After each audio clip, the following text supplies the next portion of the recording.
It's the draft, fellows coming at you live. Kyle and Andrew breaking down the drive. Prospects to roster, we got the flow. First round picks to the ones you don't know.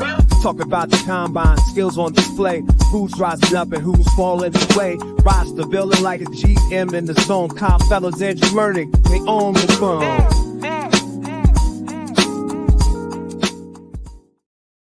Hey, welcome back to the Draft Fellows podcast. I'm Andrew Mertig. That is Kyle Fellows. Together we are the Draft Fellows. What did you think? What was that? That's the new intro song. Andrew did not show me the new. He didn't tell me we had a new intro song until he just played that. So I had no idea that was happening, and I don't know at this point what it was. So that was fantastic, Andrew. I'm really glad that you did that, and I'm sure our listeners are excited about that new intro. I like that. That's nice. I love it. So if you hate it, that's fine. But just wait until the close of the show. Oh, because there's a second surprise at the end. But anyways, we have content.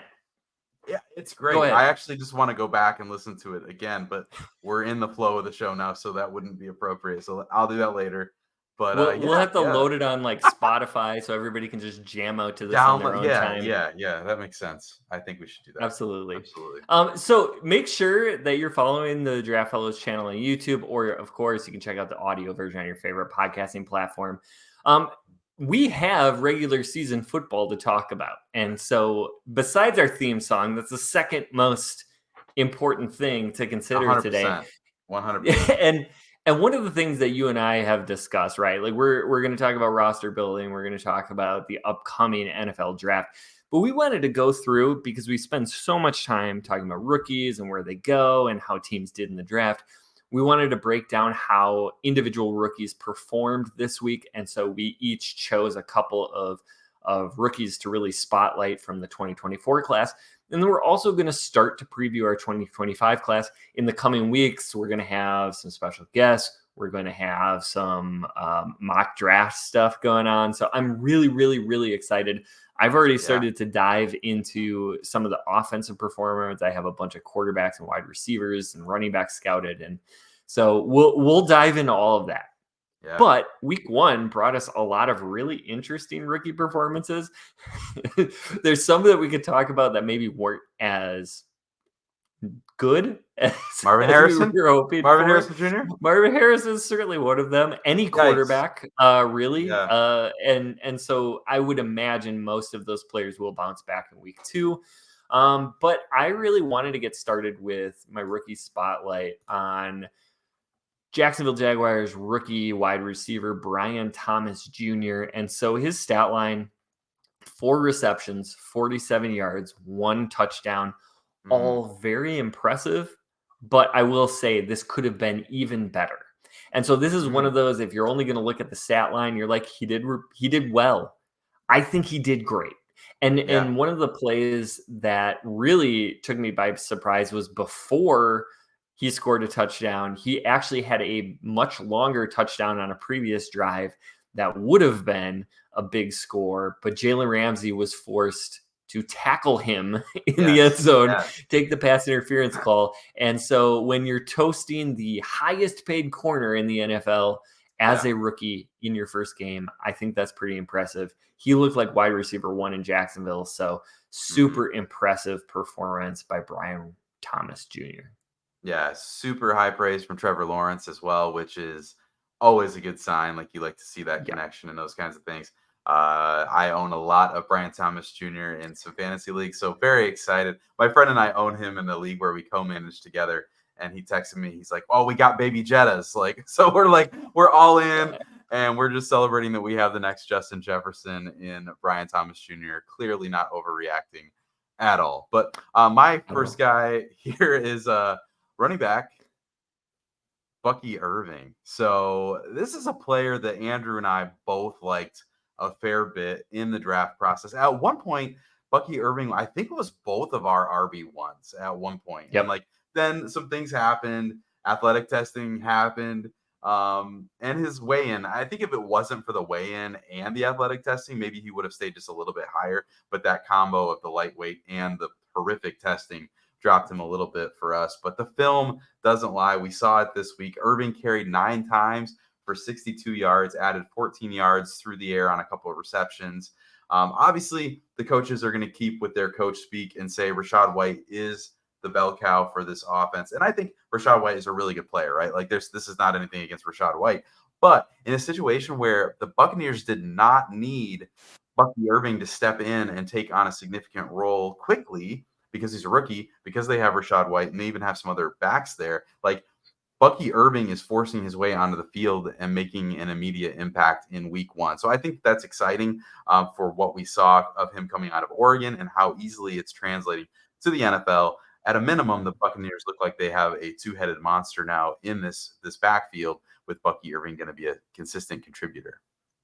Yeah, and Rachaad White was a fantasy darling last year, and deservedly so. But if you look at efficiency metrics, Rachaad White was not particularly good. He just got a ton of quantity.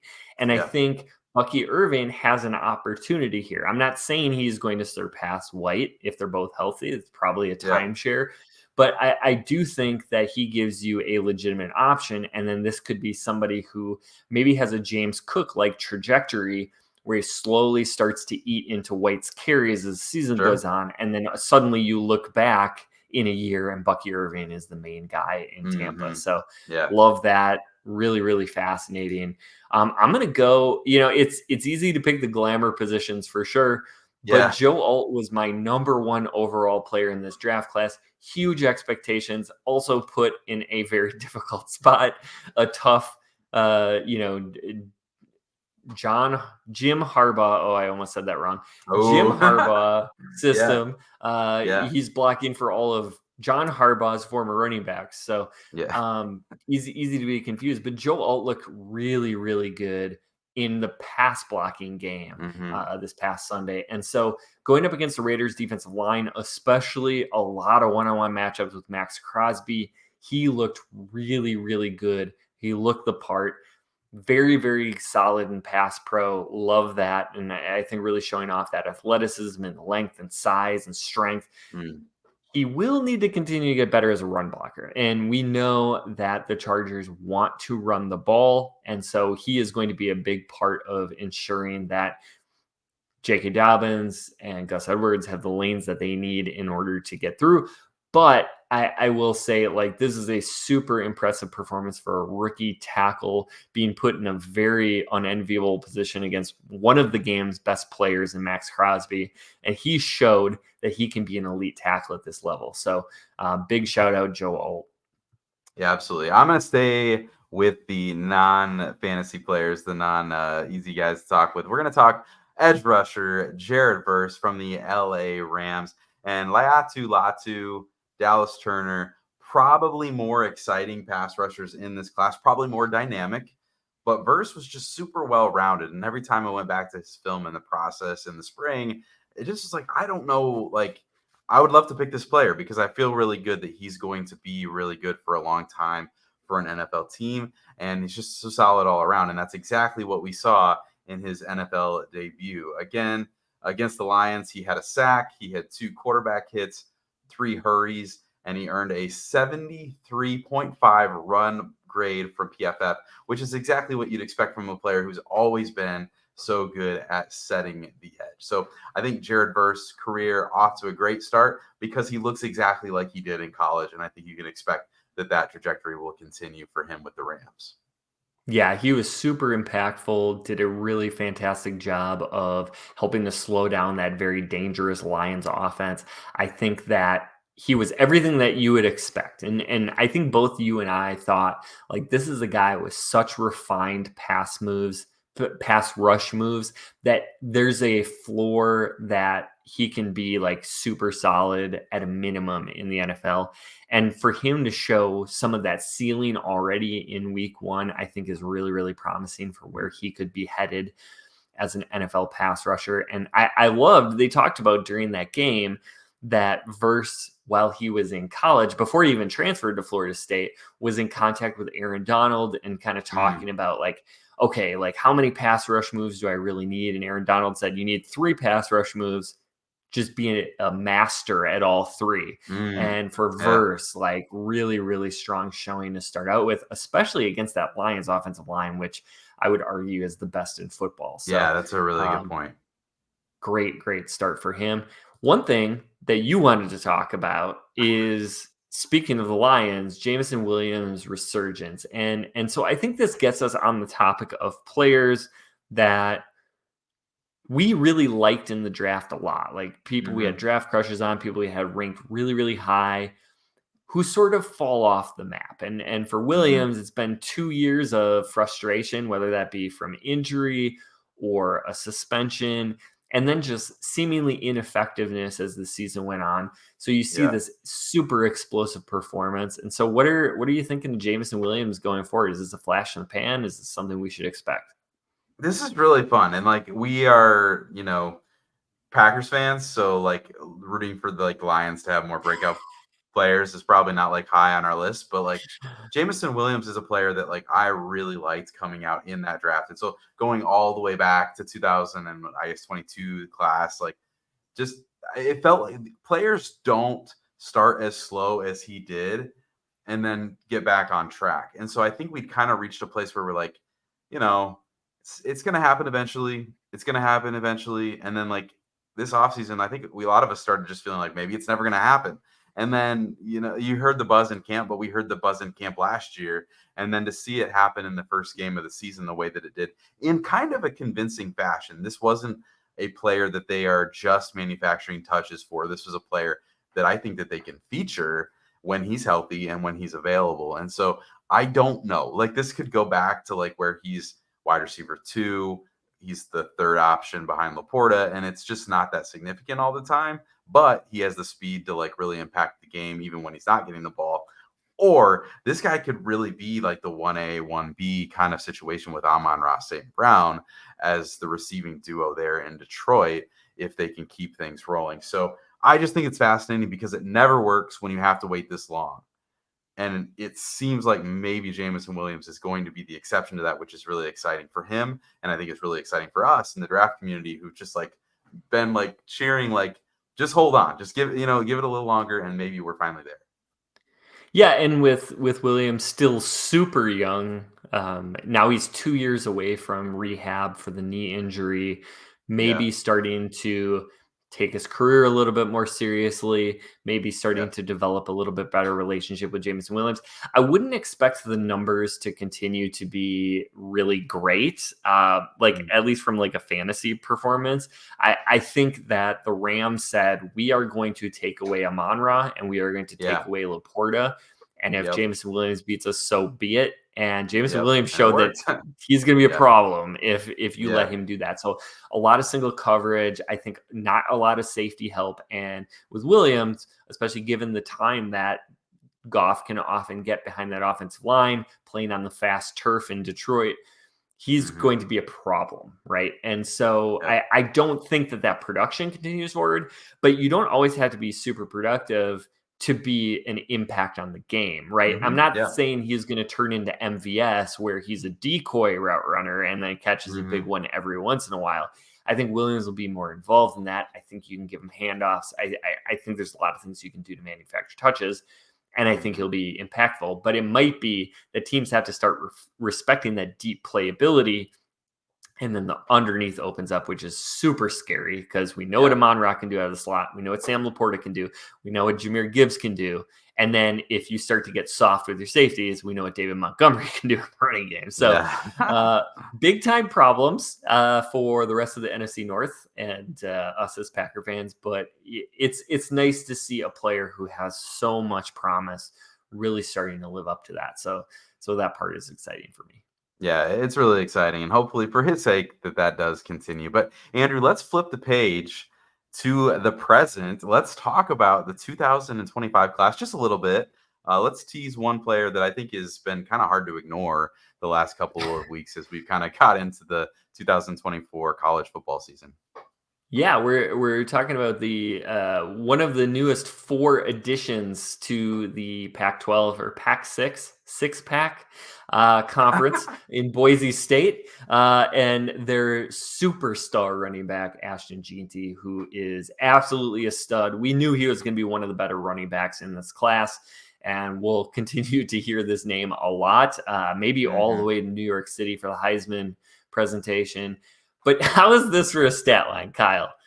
In 2 games, Jeanty has 45 carries. That's a lot of carries. 459 yards, 9 touchdowns for a 10.2 yard per carry average. This is not NCAA football 25 on Xbox. This is real life college football, and not even against bad teams. They played Oregon this past week. Yeah, right. Number 7, Oregon, or formerly number 7, Oregon. I don't know. At a 10.2 yard per clip, like that's why would you do anything else? Like just keep giving him the ball. Like that's a first down, like every time on ever. That's nuts. But I mean, he had a 70-yard fourth quarter run against Oregon where he showed that he can absolutely open it up. I think we knew that he could do the things in space and like the creativity and those kinds of things. But he showed again that he has that ability to take it to the house, which is one of those like elite top tier traits in an NFL like running back. Like if you can do that, like you separate yourself because you can do it all at that point. So he showed that he has that elite speed as well to run away from everyone in that top gear. As I was rewatching the highlights of him from the Oregon game, he reminded me of someone, Andrew, and I'm curious if when you watched him, there was anyone. If there's no one, like we don't always like slap a name on a player like for these comps and stuff. But I was curious if when you watched him, if there was anyone who stuck out to you. Ooh, that's an excellent question and one that I was not prepared for. Weirdly enough, like pre-injury J.K. Dobbins is a little bit of a comp for me. Okay. But that is not who you're thinking of. I can guarantee No, it's not. It's not. And this is some serious home bias. But I saw a good bit of Aaron Jones in this player when I watched him. And he's listed at 5'9", 215 pounds. I don't know if he's that big.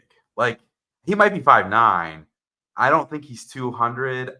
He's probably 210. Like he might be 210, but he plays so big. And I think that that's what like Aaron Jones kind of was always run that way, that like the coaching staffs in Green Bay and stuff always tried to limit how many touches that he got because he was so small. But the durability stuff eventually kind of wore on him probably, but like he didn't care that he was only like 205 pounds max. He would run through you and just bounce off of you. And so some of those things, I was just thinking, this guy like reminds me a little bit of Aaron Jones when I watched him in that Oregon game. Yeah, I like the running backs that are about that size, right? Like the 210, 215 on a 5'9" frame that's really dense. He runs with such good balance. And that's like, to me, like the number one trait that a running back can have is contact balance. His is elite. I think his vision is really good. I think he has really surprising explosiveness. That was the thing that like caught me the most off guard, because when you're thinking 5'9", 215, you're like, especially playing in a place like Boise State, you're like, well, he probably has some limitation to his game. I really don't think there is. He can catch passes. He's not like he's not going to be Jahmyr Gibbs as a route runner, but no. I mean, he's good enough in the passing game. And I think he is a very, very fun prospect to watch. We know that running backs typically go, day 2, but this is a guy who's going to be right at the top of that list of day 2 backs. Yeah, absolutely. I agree. And I think that this is a player, like if he really does, I'll be fascinated throughout the process.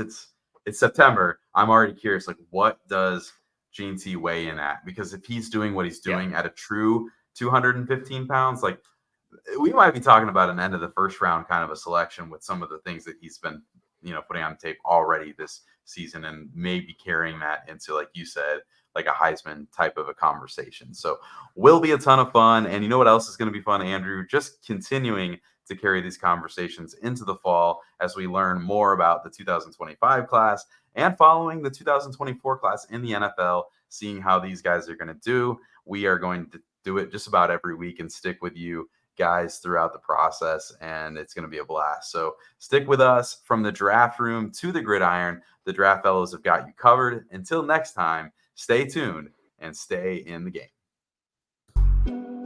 Kyle got the insight, Andrew brings the heat. Breaking down the roster every single week. Catch us on the podcast, we coming through your speakers. Top picks for practice squad, we got the seekers. Team dynamics, contracts, and the trades. From the draft day excitement to the accolades. Draft Fellows on the track, we gone strong. Analyze the plays, we can't be wrong. From the 40-yard dash to the longest throw. We talking pro ball, yeah, you know.